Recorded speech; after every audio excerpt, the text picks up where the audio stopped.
Hey everyone, I wanted to give you an update about Corbett and tell you what the latest is, all of the successes that he's had, and he's had so many. He's learned so much, even in the past month since I last shared an update about him.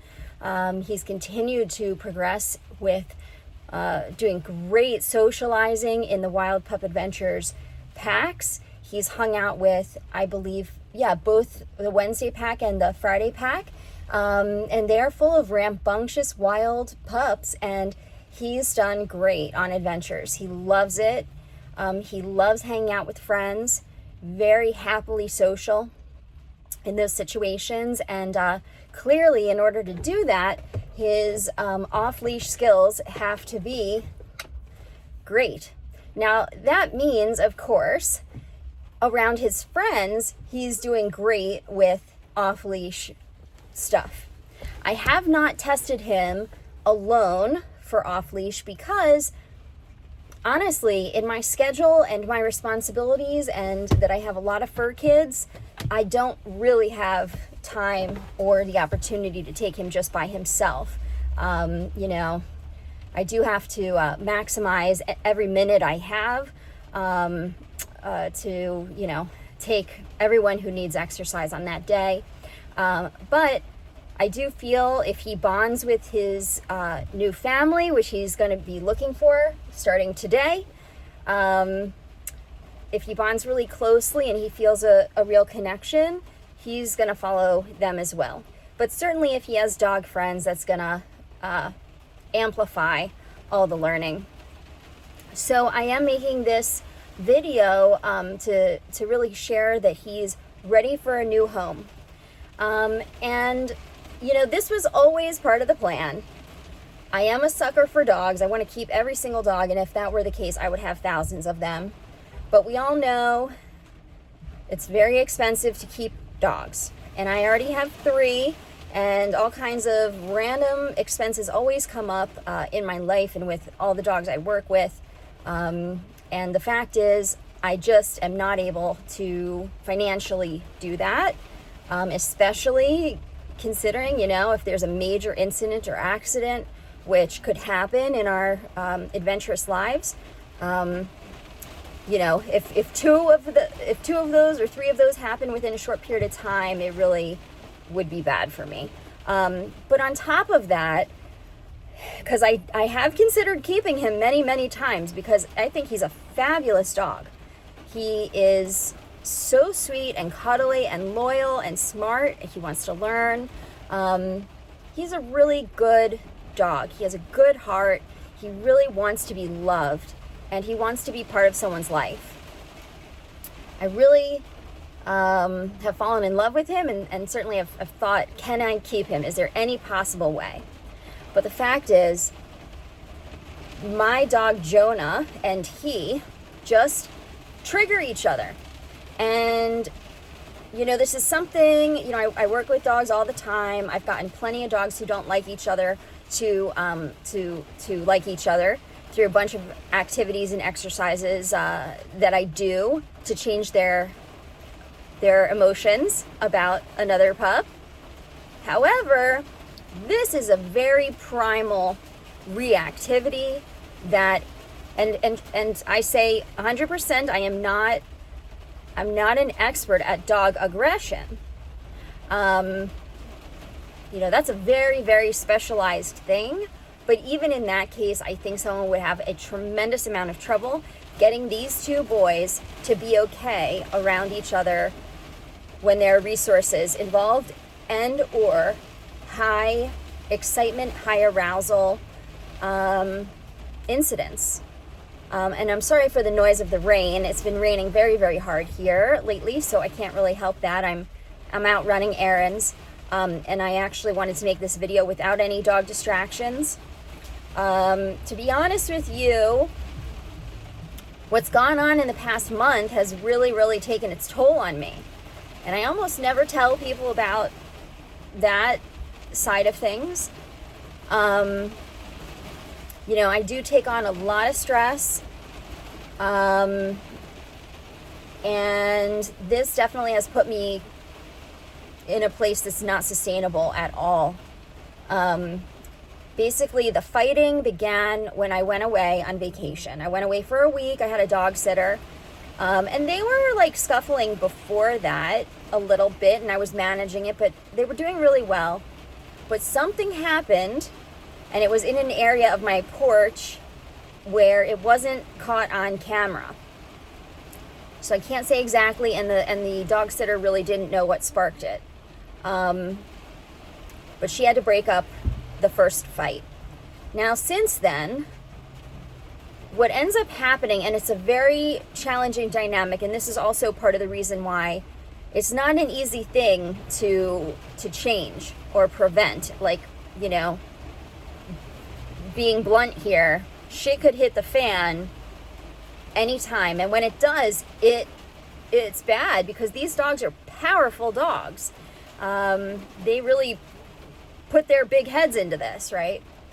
But what happens is if something sparks up between like Jonah and Corbett, and by the way, they're both the same age, they're males, they are both pit bulls, they both come from you know, somewhat vulnerable situations in different ways. Like Jonah, he's a very, very, very sensitive pup. He cares a lot about having my attention, getting love. He doesn't really want to share. You know, he already has 2 siblings, and that's enough for him. He doesn't like to feel threatened by peers. He's generally a really, really sweet dog and doesn't have these issues, although Wally and Jonah honestly have had their scuffles every now and then. But when Jonah and Corbett get into it, and usually with Corbett, the issue is simply that it's over a bone that, like, I didn't realize someone didn't finish their bone, right? And then I get up to let another dog outside or something like that, and then they both go for the same bone, something, you know, along those lines. And the other issue that's happened is at the back of my yard, there's a fence line where some neighbor dogs run up and pretty aggressively bark and carry on and kind of provoke my pack. And it's something I've been working on really hard, but as soon as Corbett came into the mix, it all kind of got worse. I did build a fence inside my fence for that not to happen, but that situation of just too much arousal, too much excitement all at once, and they didn't know where to put their energy, all 3 ran to the back of the yard to meet this dog who was acting crazy, and they got into a bad fight then. But sorry, I'm kind of all over the place because there's a lot going on. There's a lot to explain and talk about. If you're interested, this will be a longer video than the others. But you know, these dynamics plus Wally, and that's really where the issues really amplify, is that when Jonah and Corbett are fighting, then my third dog, male, pit bull, he's a true pit bull. Like, I do believe he has a fighting bloodline, truly, because the way he fights is like I could make some money on this dog is the running joke. And that is a joke, you all know.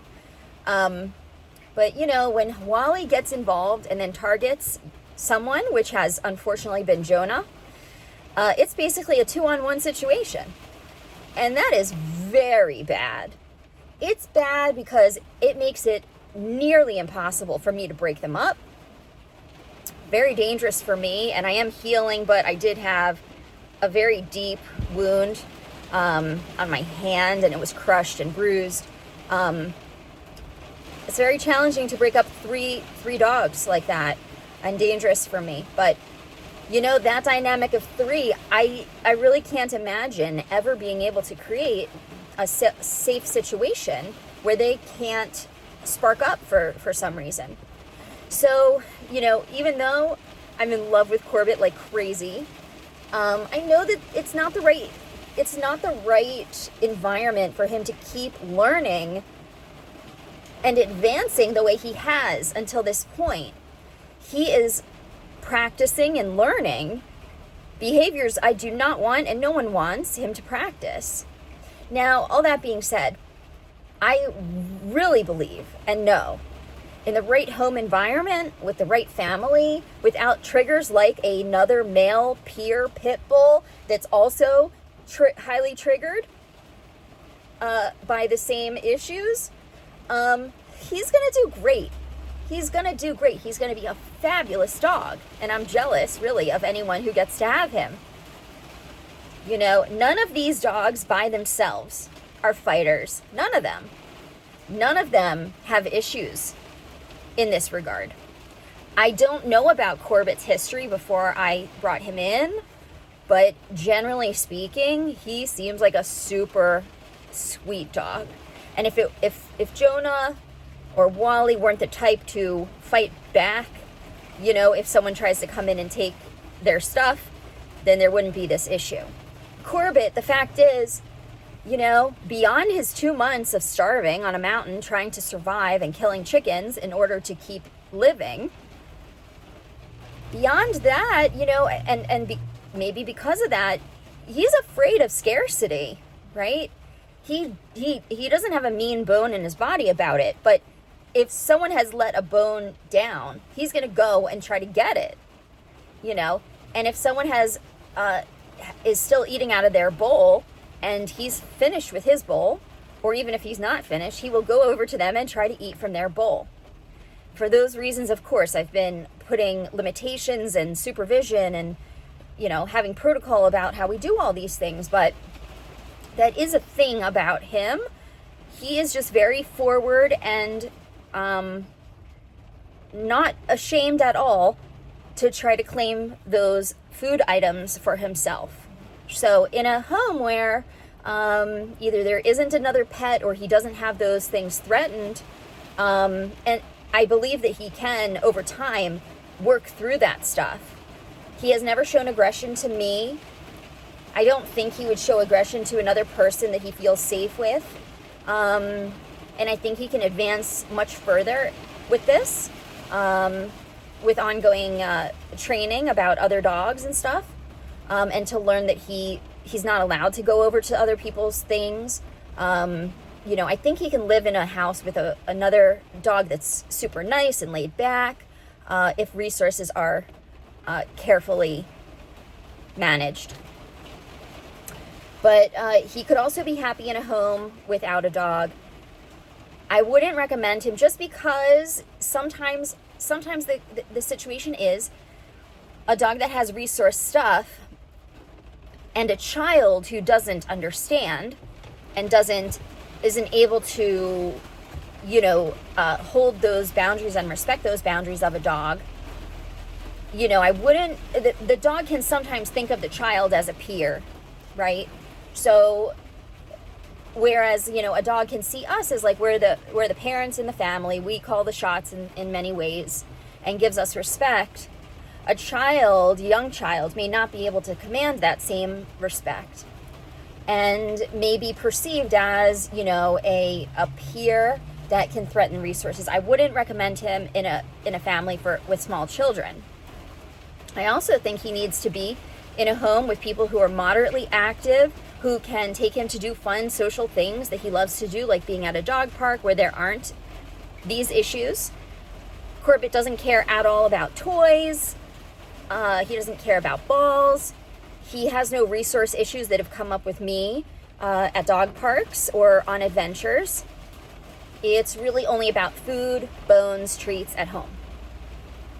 And I have to tell you, when I first got Corbett, he did not know what a bone was. He had never been given a bone because he would sit with the bone in front of him on bed and he would just leave it there for a day or two, not knowing what to do with it. So a lot of this stuff is really new to him too. And he's learning how to deal with it and navigate it. He does still have to learn, you know, etiquette. But I would recommend him for a home with older children who have respect for dogs and, you know, understand training concepts. But certainly he's going to be someone's best friend. That is for sure. He's a mushy. He really is. So he has also done great with just leash walking. I've used a couple different harnesses with him, and I've taught him a number of commands for walking on a looser leash. He's doing great with that. Still has some work to do. But really everything related to living this lifestyle that I live, which is highly specialized and unique, and certainly puts him and the dogs in my household in unique and far more challenging circumstances than your average dog would be in, right? I have dogs coming in and out, in and out. They have to be good in the vehicle with other dogs. They have to do the adventures. I mean, really, I've held Corbett to quite a high standard, and he's learned so much in order to be at that standard successfully. So, he's done a great job, truly. And so you can read some more about the things that I've been teaching him on the info sheet. I do have to add on to that and edit some of it still.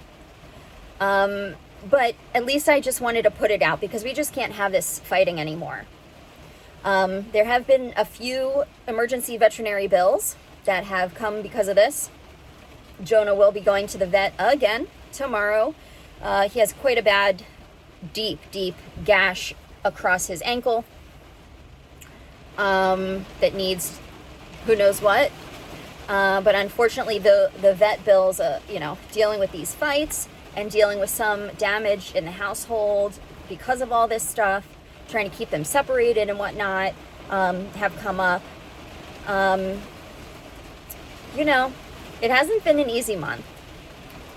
That being said, I really want Corbett to go on to his forever home with me being his auntie forevermore. I want to still see him, hang out with him. Maybe he can still come on Wild Pup Adventures if the adoptive parents consent him. I still want to be part of his life and support and help the family as much as possible. And I hope you will help me share him. Please spread the word about him. I know his perfect family is out there, and I'm really excited to find the perfect match for him. To be honest, I have become, extremely emotional. I'm going to try to hold it together. I've been extremely emotional, thinking about him leaving and me not being able to see him anymore as much. And, I really want to find him the perfect home for him to live forever. And there's a lot of pressure in that. But I have to be trusting that the right people are going to reach out and tell me they're in love with him, right? And they're ready to welcome him with care into their home and lives. So I'm sure I missed things that I could tell you. I'm sure I missed details to tell you. I'm sure I missed things to mention about how he's come such a far way. But this is the update for today. I am emotional and focused on this stuff right now because there was another fight last night, late at night. I had to stay up till 3 a.m, cleaning wounds and dealing with it. So I'm very emotional about it all and tired. And I knew that, now's the time. It's time to transition for his and everyone's benefit. Thank you endlessly for your support of him and me. Thank you for your financial contributions. I was shocked how many people just right away, within one day, came to support him and me. I have to say, and explain to you in full transparency, primarily money has gone toward his supplies, veterinary stuff, which nowadays is very expensive, and his daily walkers, and it hasn't gone to trainers. I know in the beginning I said it would, but the fact of the matter is I don't trust anyone. I really just don't. And I don't think anyone's as smart as I am. I don't think, when it comes to his training on the topics that I've worked on with him, I felt day after day that I was his best option. And I know I'm very difficult in that way, and it made my life very difficult. I've had to wake up an hour earlier every work morning, in order to take him out on his training walks myself. And then at night as well for additional care.